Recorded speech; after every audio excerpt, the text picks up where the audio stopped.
Ou le changement politique dans notre pays, je pense toujours qu'il est plus profond, plus répandu et plus enthousiasmant que beaucoup ne l'imaginent. Et bien sûr, beaucoup de discussions sur les élections du Parlement écossais et gallois de l'année prochaine.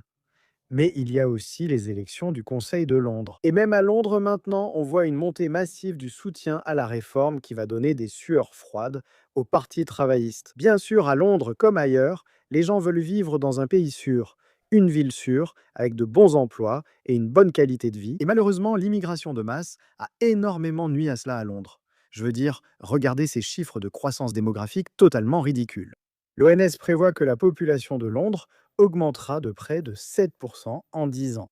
Elle va augmenter de 600 000 d'ici 2032. Est-ce que quelqu'un pense sérieusement qu'un tel niveau de croissance démographique en 10 ans est d'une quelconque manière responsable, sensée, logique? Parce que moi, certainement pas. Surtout à une époque où près de 500 migrants par jour s'inscrivent pour recevoir des allocations et où près d'1,3 million personnes, des ressortissants étrangers, réclament désormais le crédit universel. C'est un Londres en proie à des marches de haine, à l'antisémitisme.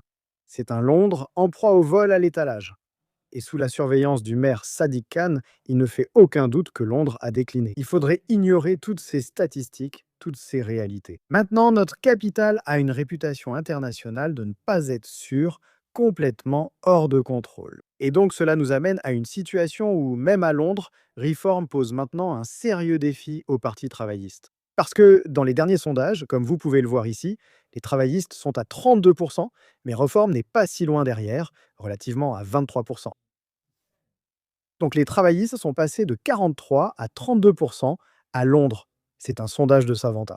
Mais c'est intéressant, vraiment intéressant. Quand il s'agit des jeunes londoniens ici, âgés de 18 à 24 ans, Reform est devant les Verts, que certains médias survendent, vous ne le penseriez peut-être pas, mais Reform est à 23% chez les londoniens de 18 à 24 ans.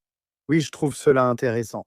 Même à Londres, Reform est un vrai défi pour le Parti travailliste. Dites-moi si cela vous surprend, les gars. Merci de mettre un petit pouce bleu à cette vidéo. Et bien sûr, comme toujours, merci d'avoir regardé.